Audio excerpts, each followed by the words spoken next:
we are beyond excited to share with you the exciting things that UMKC is doing in an effort to help with that transition from high school to college. I am joined here today with my colleague, Sadie Billings, who is the Summer Bridge Coordinator, and she will be sharing about the Summer Bridge program, and I have the opportunity to share with you all about our First Gen Rue Scholars program. First, I think it's important for everyone to know a little bit about UMKC. Not everyone is familiar with where we are in the state, and a little bit about us and some of our partnerships that we have. We are lucky enough to be basically in the center of everything in Kansas City, Missouri. Because of that, we get really great partnerships. We recently signed a 3-year partnership with the Kansas City Chiefs. We also have partnerships with Sporting Kansas City Royals, and many other exciting partnerships. So this opens up a lot of opportunities for our students because we are located in the heart of the city. We have a lot of students that are able to easily do school and work, internships and school in the location that we're in. I also want to be sure to give a little rundown about our students and who we serve at UMKC. So we do have 3 campuses. The first main one is our Volker campus, and so that's what people usually think about when they think of UMKC. But I also want everyone to know that we do have 2 other campuses. We have our health sciences campuses on Hospital Hill, which is a hop, skip, and a jump. It's 5 minutes from our Volker campus. And then we also have a newer campus in St. Joseph, Missouri. The students that we serve at UMKC, we have close to 7,000 undergraduate, with 16,000 that's included in our undergraduate, graduate, and visiting students. We have over 125 majors, 300 student organizations, and we are a Division I school. Within the students that we serve, over 1,200 live on campus with us. Over 40% of our students are students of color. We have 79 countries represented here at UMKC, and we pridefully have 46% of our students first-generation college students.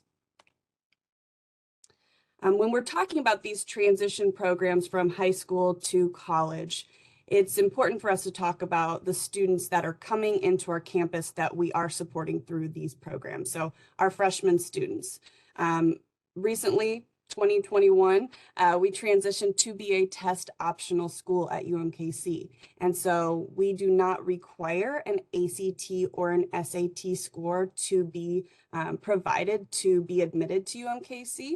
It can only help if you submit that ACT score or SAT score in order for you to get scholarships. So it's important for students and everyone to know that although we are test optional to be admitted, in order to be qualified for some of our scholarships, we do require certain ACT or SAT scores. So in order to be admitted to UMKC as test optional, the minimum GPA is a 2.75, and we also have different statuses when students come to UMKC. So they'll either be fully admitted, provisionally admitted, or denied admission. And with the Summer Bridge Scholars Program, we're going to be talking about those provisionally admitted students. So they're lower on that GPA score scale, and they might not have turned in an ACT score, or they turned one in that ended up being lower than what might have qualified them for full admission. These are the 2 programs that we are going to go over today. As I said earlier, Sadie is going to share about Summer Bridge Scholars here in just a moment, and then I have the opportunity to share about First Gen Rue Scholars. So without further ado, I will pass it to Sadie. Thank you so much, Megan. So like Megan said, my name is Sadie Billings. I am the Academic Success Coordinator, specifically for Summer Bridge, and I'm excited to talk to you all a little bit about that. So the Summer Bridge Scholars Program at UMKC provides an academically rigorous 8-week summer experience for those incoming first-year students. This is really to prepare them for success in their college career here at UMKC. The Summer Bridge Scholars represent that select group of first-time college students who demonstrate that though they may lack that preparation and resources, that other students might have, they still possess that determination and drive to succeed in college. So some of our goals in this program are really improving the academic readiness of our scholars. We're empowering them to understand their strengths, talents, interests, and the opportunities that they do have, as well as building the scholars' connectedness to not only each other, our campus, but also that Kansas City community. And then lastly, we're just providing the scholars with knowledge and skills that are necessary to support the diverse and inclusive campus environment that we have here. So next, I'm going to talk a little bit about our demographics. So as you can see, our program leads a very diverse group of students. So since the start of the program in 2014, we have served 224 provisionally admitted students. Another thing that I want to point out is that 58% of those students do identify as first generation, and 86% of them are Pell Grant eligible students. So we are hosting a large group of students who might not have those things that others have. So a little bit about our program and a little overview. So we might be asking, what do we actually do? So the scholars participate in an 8-week program. They're enrolled in 2 courses that comes out to be 4 credit hours that we will have for them at no cost. And then we also participate in programming that focuses on those things listed like academic skill building, professional development, career exploration, cultural enrichment, team building, mentorship, campus navigation and involvement, and then last, civic engagement. All right, so how has this program been working? It's been doing a different modalities for the last few years. In 2014 is when the program started. Since then, we have had 3 different modalities for Summer Bridge program. So from 2014 to 2019, this program was completely in person. Scholars were enrolled in 8-week courses, and then they participated in that programming we talked about between classes. In 2020, we had a pandemic, and we transitioned fully online for our program. This was still having students enrolled in 8-week classes, but they were solely online. And then they participated in online programming through Zoom and different things like that between their classes. In 2021, we started to realize that maybe being in person completely was not yet what we needed. And so we transitioned into a hybrid where we front loaded all of our programming. So all of that academic preparedness, professional development, all of that was in the first 3 weeks. And then we enrolled the students into 5-week courses, the last 5 weeks of that program. We quickly learned that did not work. 2022, it was way too intensive for our students. So, or 2021. So in 2022, we went back to those 8-week courses, but the first 3 weeks of those courses were online, and that first 3 weeks had that programming online. Then in the last 5 weeks, we transitioned to that in person. We still were continuing to host that programming between their classes, online and in person. As you can tell, there were some things that worked, some things that didn't work, but we are really happy with the model that we have found in this last couple of years. And that is the one that we are going to continue to implement. So that hybrid model that I spoke about, we have learned a lot from it. And so I wanted to kind of give you an idea of what that's looking like. During the first 3 weeks of the program, the students are engaging interactively online from 9 a.m. to 4 p.m. Monday through Friday. These can include that academic skill building, professional development, cultural enrichment, mentorship. All those goals that we have are included in that time. So on the right here, you'll see a typical day that we have during those first 3 weeks of that online programming in those online classes. And then on the left is when we transition to that in-person 5 weeks at the end. So this is when students are actively on campus and we are getting them to those resources. We did this because we really wanted to acknowledge also that our scholars learn and take information differently. And so we do our best to do a combination of that synchronous small groups, discussions, activities, large group presentations, and then even just some asynchronous activities throughout the entirety of that program. So now we're going to talk about that on-campus part.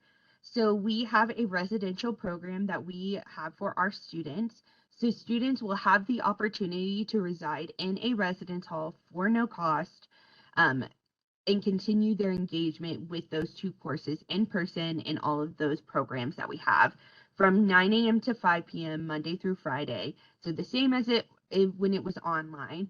This option is open to all scholars, but students who will be residing in the residence halls in the fall are really encouraged to participate in this version of the program so that they know what it's like to live on campus and have that different understanding of walking to class and doing all of those things. We typically see that students who do not persist in our program have significantly lower engagement than the students who have completed the program. So we do require a 90% or higher attendance rate during the online portion for students to transition to that on campus and enroll in their courses. So scholars move into their courses and engage in those courses Tuesday through Thursday, and then they have academic support Monday and Friday. Something new that we have been doing is in 2023, we did offer a commuter experience as well. This new model that we have engaged in the last summer is really to support those students who are commuting because they have their reason for commuting, and we need to be able to still support them and give them this opportunity. So students who commute to campus, they'll continue their engagement just like our students who live on campus. They'll get the experience of driving to campus and figuring out where to park and doing all those things that they will have to do during the academic year as well. And so they are in that 9 to 5 Monday through Friday for those last 5 weeks as well. They do have to live within 30 miles of the campus and have reliable transportation in order to do this commuting option. But really, we just wanted to make this program feasible to those who might not have that option to live on campus when they come in the fall. One of the other things that we do in this program, one of our credits that the students receive is for a class called University 100. So this class is used to ensure that students have all the tools that they need to succeed at the institution. This is a 1 credit hour academic skills building course that is required for all provisionally admitted students. So it is designed really to help students further develop those critical thinking skills and those academic skills needed to succeed. The students have the opportunity to individualize learning behaviors, adapt, apply all the skills that they need in order to succeed. And this class consists of 1 day of lecture and then 2 days of interactive activity that is hosted through our peer mentors. While most students are required to take this class in the fall, our summer bridge scholars have the opportunity to learn these skills before they even come on campus and embark on their educational journey. And they don't have to take this class in the fall. So they get to relieve the stress of having one more class in the fall that they are required to take. One of the partnerships that we have is for our cultural enrichment. So we collaborate with our Multicultural Student Affairs Office to have these cultural enrichment opportunities for our scholars. This is so that they can not only learn about themselves, but also the community that they are about ready to embark in here in Kansas City. This unique opportunity gets them out in the community, has them having hands-on experience and sharing not only their stories, but the stories of our city. And so the goal of this is really to build that sense of self, not only at UMKC, but also in Kansas City. Next is our career exploration part. So we work with the DeBruce Foundation. They are a foundation that is committed to expanding the pathways of economic growth and opportunity. So through this partnership, we work with them and career services, and we are able to support initiatives that positively impact students as they look for, prepare for, and pursue those careers that we are pushing through at the end. Scholars will have several opportunities to work with the Agile Work Profiler to meet goals of this partnership. So this is done through content that is about every other week and continuous throughout the program. And this can include things like resume development, professional networking, all of those things to really promote that success. So scholars also have the opportunity to visit the DeBruce Foundation in a high-rise building near campus and network with high-level executives, learning more about how these professionals leverage their top agilities to get where they are in their career. And to be honest, this is like one of the most favorite things for our students. It is a fan favorite, and we really just enjoy working with these partnerships. So now we're on to the data. So I will give you a little bit of information about this. So the data not only shows that our summer bridge scholars are having higher GPAs in the fall compared to other professionally admitted students, but they are also coming back in the spring semester at higher percentages. So through this, you can also see that the hybrid models do produce a little bit of a higher GPA than when we were completely in person and completely online. And I think this just shows that we are continuing to adapt to our students. We also wanted to show that in 2023, we had 30 students, which is double the amount we had in 2022. So you can tell that this new hybrid model opened opportunities for more students to join our program. And then lastly, I just wanted to share some quotes from students who were impacted through the Scholar program. So first we have Michaela, who was a 2023 Scholar, said that this program was really beneficial for a small introduction to what classes look like in the fall and the time management that I will need to put forth. The mentors were really great and they gave me good advice and they helped me feel more prepared for the fall semester in my years here at UMKC. Sebastian, our 2022 Summer Bridge Scholar, said, "This program showed me that there are resources on campus and that you are not alone when you come here. There are so many people here who want to help you succeed." And then lastly, we have Jada, a 2022 Scholar, who said, "Summer Bridge showed me that I'm really here and this is my future that I'm working towards. The program opened so many doors for my experience and I gained so many skills, people skills from this program."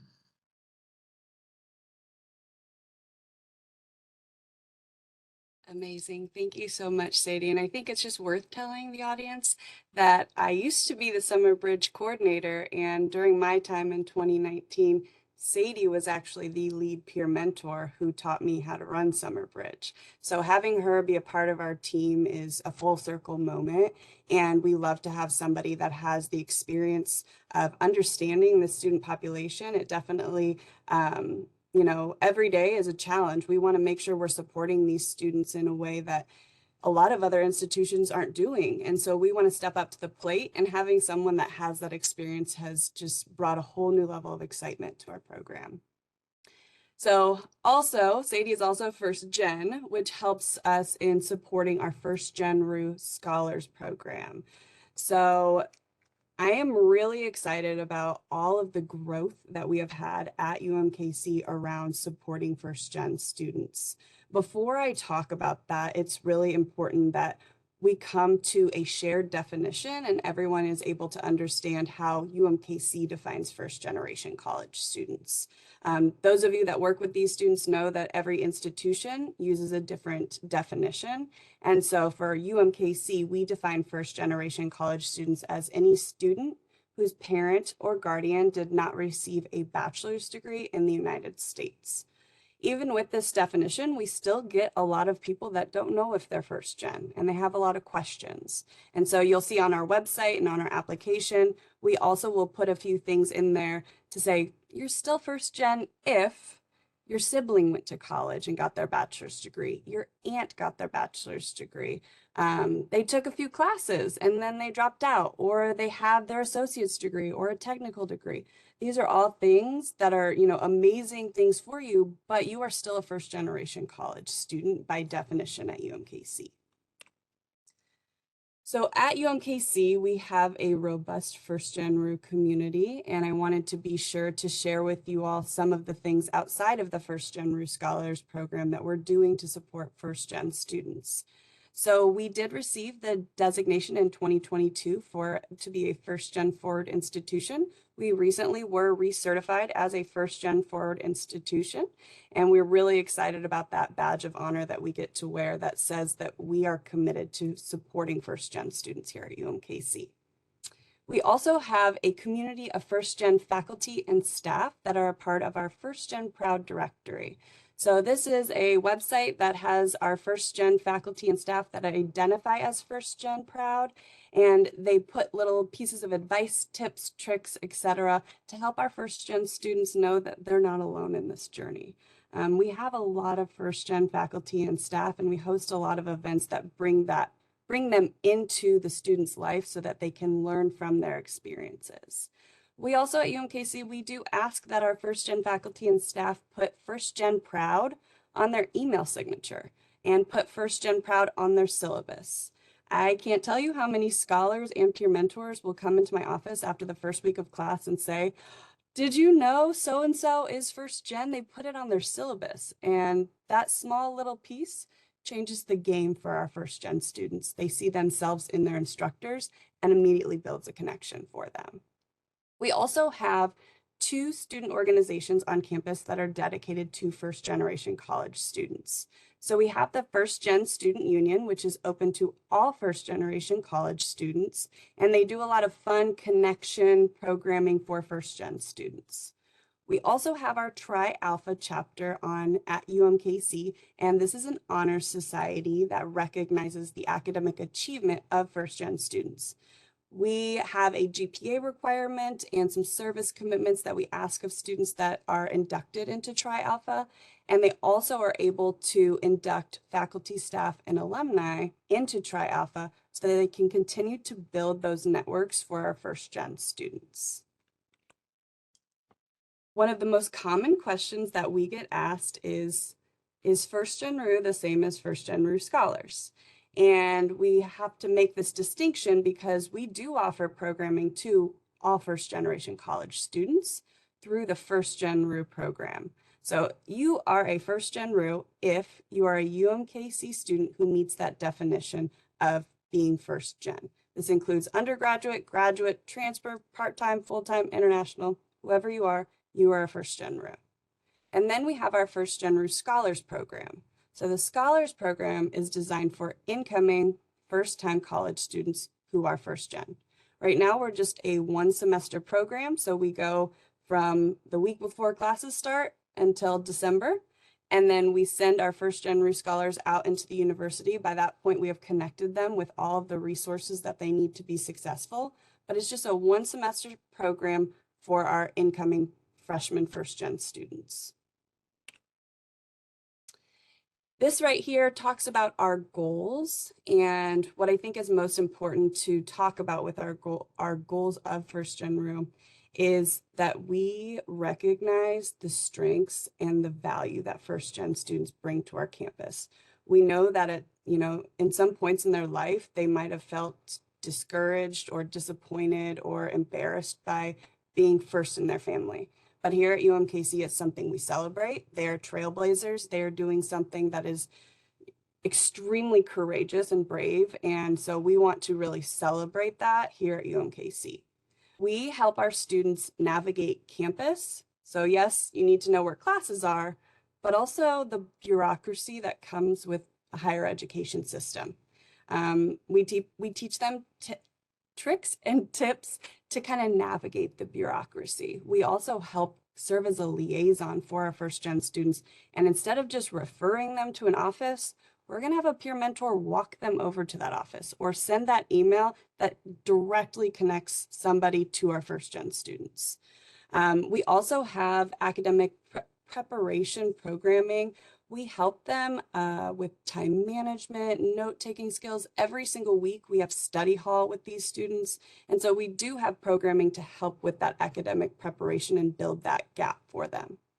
And then finally, social preparation. So we know that all freshmen need a little bit of help with social preparation in that transition to college, but it is especially challenging for first generation college students. They don't have somebody that they can go to and ask some of these more simple questions to. They need some coaching on financial literacy. That's why we have partnership with our financial wellness program, and we do Money Mondays. So next Monday, we're talking about building generational wealth. These are things that our first gen students need to hear, but they don't even know they need to hear it until we bring it to them. We also do a lot with our UMKC counseling and our recreational center. We do a lot to help get them integrated with the social connectedness of our campus and community. So another question that we often get asked about first gen Rue Scholars is it open to everyone that's a freshman? What does this actually look like? And so one thing that I want to make note of is on our application to apply to UMKC, prior to 2021, we asked students, are you a first generation college student? Yes or no? And that was buried in an optional piece of our application at UMKC. The best thing that we have ever done in regards to data collection for first gen students is we put that on the required part of our application. And we don't just ask them, are you first gen? Because they're either going to answer it incorrectly or they're not going to answer it. So instead, we break it down into 2 questions for them. Did your parents or guardians receive a bachelor's degree? Yes or no? And then if yes, was the bachelor's degree in the United States? Yes or no? And instead of them having to decide if they're first gen or not, they automatically will receive an email after they apply to UMKC that says, we're so excited that you are a first gen Rue, and here's what that means. And here are some opportunities for you as a first gen Rue. It helps them to really understand the identity piece that comes with being a first generation college student. So once they get that email, it will invite them to apply to the First Gen Rue Scholars Program, and we ask them a couple questions on the application. What do they hope to gain? And then when it comes to navigating expectations, what's an expectation that they want to embrace? And then what's one that they want to move away from? So far in our application review, we have 3 reviewers that go through these applications. We scale them using a Likert scale. We do not look at their GPA, ACT score, where they come from, anything like that. We truly want to be able to accept every single student. So as long as they complete this application and they put some thought into this, they're likely going to be admitted into the First Gen Rue Scholars Program. The only time we have ever waitlisted a student is if they wrote 1 word or didn't complete the application. So this is a program that we don't put a lot of barriers around. We want our students to be able to receive this as a service. So these are some of the benefits of being a part of the First Gen Rue Scholars Program. We'll talk a lot about Welcome Week here shortly. But we also will provide a stipend to our students of $75 when they complete our Welcome Week, and then $75 when they complete our fall programming, which I'll also talk about soon.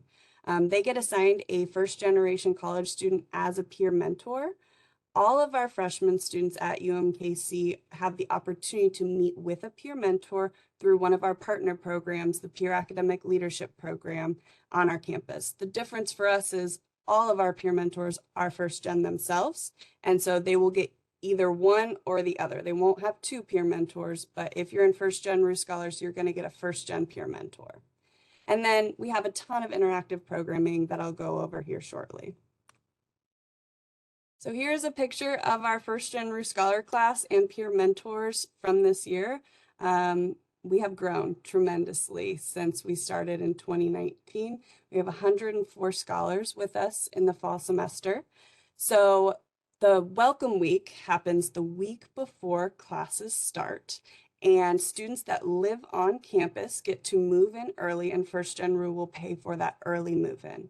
If they are commuting to campus, they get to, like Sadie said with Summer Bridge, practice commuting to campus, finding the parking spot, recognizing they need to purchase a parking pass.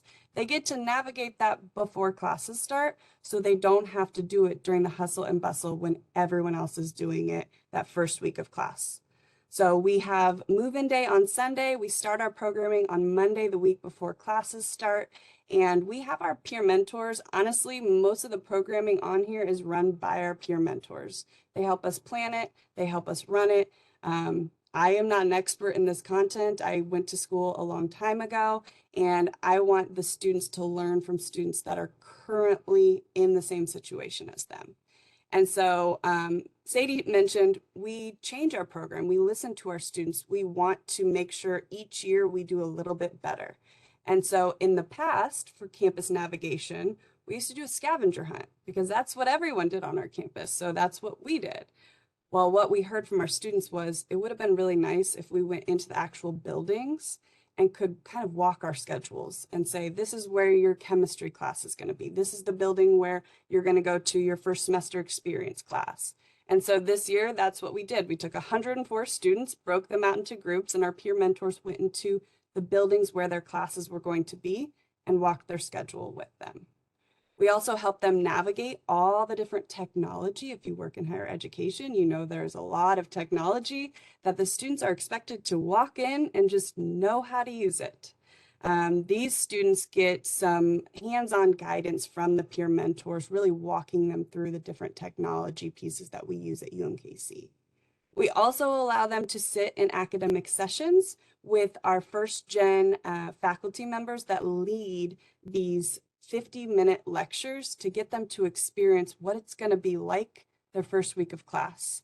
And these are partners that our first gen faculty have been with us since 2019, and they continue to be such great advocates and help us with these academic sessions. We also have campus resource workshops. So these are all of the things that we know students are gonna need to use when they come to campus. And what we didn't want to do is have somebody come in and talk at the students for 45 minutes because they're not gonna retain anything. And so in the past few years, what we've done is we've connected with these campus resources and we ask them to do fun activities. Yes, tell us what you do, but do something related to your office and something that they will actually remember, right? So for financial wellness, sometimes they'll do grocery bingo. Or for multicultural student affairs, we do an activity around different identities and walking around the room and how do we connect with one another. So these hands-on activities are life-changing for these students because now they're connected with somebody on campus and they know they can go to that person and connect with them when they're struggling. We also have our peer mentor workshops and panels. So this is where our peer mentors truly create everything. So we train our peer mentors through a course. It's a leadership course, and in this leadership course, they develop something that's going to make our program better. And that's where these workshops come from. These are all developed by our peer mentors, so they're around planning or not knowing what major to take or taking tests. Mastering the message is about writing emails. How do I write a professional email to my instructor? Campus Vibes is all about getting involved in campus, and then Notable Habits was a note-taking workshop. And then finally, during Welcome Week, we have our community connection events. Like Sadie said earlier about a fan favorite, this is every year. Students are like, I love doing karaoke and murder mystery and DIY in the den. We know that they take a lot away from the other programming, but truly, the community connection helps them build that network before they get to campus. And we still see, we call the space right outside of our office the first gen den. And we see all of our students out there with the people that they met during Welcome Week, and that is their safety place. And so we love Welcome Week for that reason is they all come in here at least knowing 2 or 3 people and a peer mentor to help support them through that fall semester. All right, so this is just a few quotes from our scholars on what they took away from Welcome Week. For time, I'm not going to go through each of them, but you guys are free to read them and we'll send out the slides as well. So here's a little bit about our fall programming. So if you see a little asterisk on the programming, that means that is required for our students to engage in. However, it's important to also note that these are no different than the requirements for all other freshmen that are engaged in our first semester experience class. It's nothing extra. It's just making sure that they're doing the things that they need to do with our program. And so they will meet 3 times a semester with their first gen RU peer mentor. They will attend a small group that's led by their first gen RU peer mentor. And then for the final one, all other students are required to engage in a networking activity. We ask that our students actually come to our National First Gen college student celebration. So it's a whole week on our campus where we host like 15 different events that just celebrate first gen students. And so that's the final requirement for our students in the fall semester. And then we have a ton of other programming.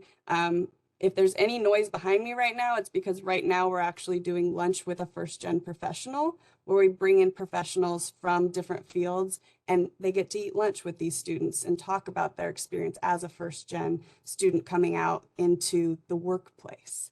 We do pizza with a professor, crafts, family paint and sip. We have a ton of different programming that we do over the fall. Here's some fun pictures just for you to kind of see. We also go out into the Kansas City community. We went to Chicken and Pickle. We go to the Royals game together. Hopefully with our Chiefs partnership, we hope to go to the Chiefs game soon as a group. And then a picture of some of our Tri Alpha founding members right there at the bottom. And like Sadie, we also have data for First Gen RU to back up that First Gen RU Scholars does work, right? So this is our 2022 cohort. We had 93 students last year that participated in our program. So I'll walk you through this chart very briefly. On the top, it's all first-time college students. So that 1,139, that's all first-time college students last year. Below that are first-gen full-time college students that were not a part of the First Gen RU Scholars program. And then the final one is all of our First Gen RU Scholars in that 93. So if you look at the GPA of our First Gen RU Scholars, we actually outperformed all first generation, but all of the freshmen at UMKC. Our students outperformed them. Our students were also retained at a higher level in the spring semester than all first gen students, but also at a higher level than all UMKC freshmen. So we know that what we're doing is working.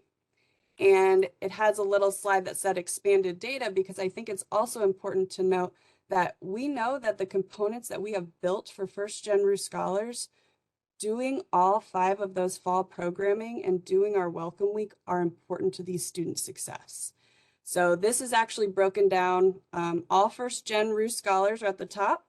The next column actually goes over the First Gen RU Scholars that successfully completed our program and just did those 5 basic activities and welcome week. 76 of those students completed it. Their GPA was a 3.30 compared to a 2.96 for the students that were missing requirements. They were also retained at a 97% compared to students with a 92% that didn't actively engage in our program. So with this data, and it has looked very similar across the years since we started in 2019, we feel very confident that the First Gen RU Scholars program and what we're doing here is leading to our first gen students being more academically successful, in addition to them having their community here at UMKC. With that, I have our contact information. Follow us on Instagram. I have our email addresses if you want to learn more, as well as our website. But we do have a little bit of time open if anyone does have any questions. Sadie and I are happy to answer those. Feel free to go ahead and put any questions in the chat.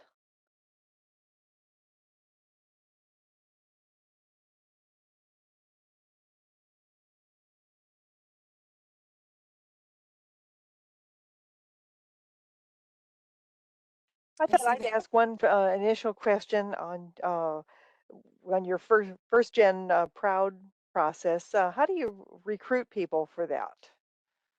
So every once in a while, we'll hold a big event on campus and get someone at the provost level to share that information. Any first gen faculty come to this event. And we'll have a little QR code at that event and ask them to join our directory at that point. We're really excited. We have an event coming up with, there's a new book out called A First Gen, a Memoir by Alejandra Campoverde. And she used to work in the White House, actually, and she's a first gen Harvard grad. So she's coming to campus here in October, and we will bring that QR code with us and invite all first gen faculty and staff to come to that book tour. And it's a great way to just get them connected as well as adding them to the directory at that same time. Oh, it sounds fabulous. You guys are really on the forefront of this topic. Another question I've got is about your tech support and the guidance from the peer mentors. What are some of the range of tech items that you're supporting through this process? Yeah. So one of the main ones that we didn't know was going to be a main one until we started doing the programming was email. We kind of just made the assumption that everyone knew how to work email. And what we didn't realize is most students know how to work Gmail or Hotmail, but they haven't used Outlook before. And so a lot of our workshops will center around like how to organize using an Outlook calendar, how to file your emails away in a way that you don't feel overwhelmed. As a freshman student, they get like hundreds of emails every week and they don't know what to do with it. They feel so overwhelmed. And so our mentors really help them with creating systems that work for them and something for us as easy as email, but for them, it was a game changer for them to feel a little more comfortable with it. In addition to email, we also will do, they're more of our university specific platforms. So how they enroll in classes. We use one platform for that, how they pay their bill. That's a whole different platform that they have to go into. How they schedule appointments with their peer mentor is a completely different platform that they have to use, which is the same platform as how they meet with their advisor. And so we have all these platforms, and students, first of all, don't know that they exist. And then second of all, have no idea how to navigate it. And so sitting there with someone that's been doing it for 2 or 3 years really helps them feel a little bit more comfortable with that. Well, that's very, very, very helpful, and probably just some of the most relevant and basic information these students need to succeed, and it's so hard to get it on your own. So pretty amazing that you're pulling that together. Another thought is about your on your application process as you're having students opting in. Uh, is is a student allowed to opt out of this at any point? If somebody didn't want to receive all those emails and all this programming, for some reason it wasn't a fit for them, do they have that choice to self-select not to participate? Yes. So the first email that they're going to get is to say, hey, you're a first gen RU. Here are some resources that we have available to you. Are you interested in opting in, or are you not interested? So what we find is students either click yes or they click nothing.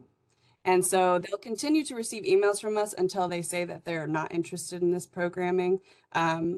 We actually don't do a lot of advertising for our program. What we have found is we usually send the initial email and maybe one follow-up. And after that, our program tends to fill up. Sure. We close our program the week that our orientations start over the summer.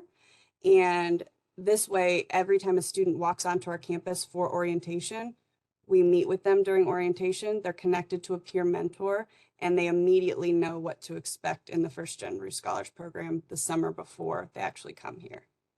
That helps so much. Are you talking about some of these amazing results, like your 97% retention in some of these emails to the prospective students thinking about joining this program and talking about that GPA bump?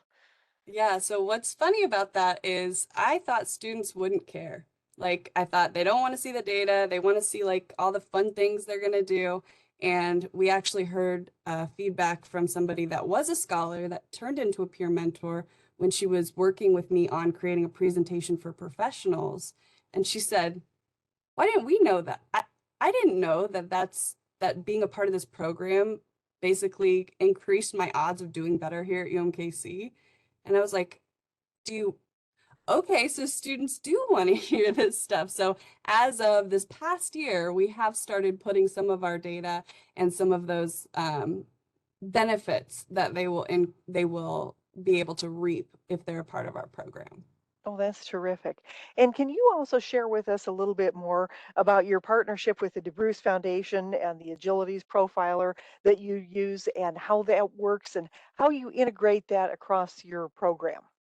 Absolutely. Well, Leanne is here and can attest that across, and I didn't mention this in the first gen ROOP presentation, but we also do use the agilities in the first gen ROO Scholars program. It's a part of their welcome week. They all complete the Agile Work Profiler, and our career services kind of breaks down those agilities and works through it with them in a workshop. So both of our transition programs do utilize the DeBruce Foundation's Agile Work Profile, as well as some of the other tools that they have created. We feel very fortunate that the DeBruce Foundation has worked with our Career Services Department to train our Career Services, all of our coaches, to be able to jump in and help implement that programming in such a way that it's just embedded into our university at this point. We have a lot of programming that happens around campus throughout the fall semester as well. I think in Sadie's piece of the presentation, we talked about draw your agilities, and that's a part of the fan favorite is the draw your agilities piece of that comes from the DeBruce Foundation. And so our career coaches were lucky enough to get trained in that model and can now implement that for our students in a way that we know the DeBruce Foundation is always like wanting to come out and do these workshops for us, but because we can do it on our own now, like we can spread this even further across our university. And Leanne, if you want to share anything else, like I feel like your partnership with our programs has helped us with our career exploration piece. Well, seriously, we just look at UMKC as one of our stellar examples of how you can really make a difference in this mode of operandus. And our research would show too that it's increasing a student's career literacy, that you have to also increase their network strength with this. And so each of these programs, you can hear it and you can see it in what they've talked about today, is that they're helping people understand more about themselves and the career marketplace and really the relevance of their higher education experience. But at the same time, they're connecting them to all of these things in the community and the ways that they can begin to see and network with people outside of their own education level, outside of their own lived experiences and social experiences, and outside of even maybe industries that they haven't talked about or thought about. And so hearing the students speak, that's the power of this, is hearing the students speak. And I think even at our website at agilities.org or debruce.org, you'll be able to see even students speaking from UMKC about this program and the power of the program. And if you want it, I know I can send you that link if anybody wants to put that in the show notes or anything else. But we welcome you to use our tools. Megan and also Sadie, thank you so much for your enthusiasm for it. And thank you everyone for being here today or listening to this later.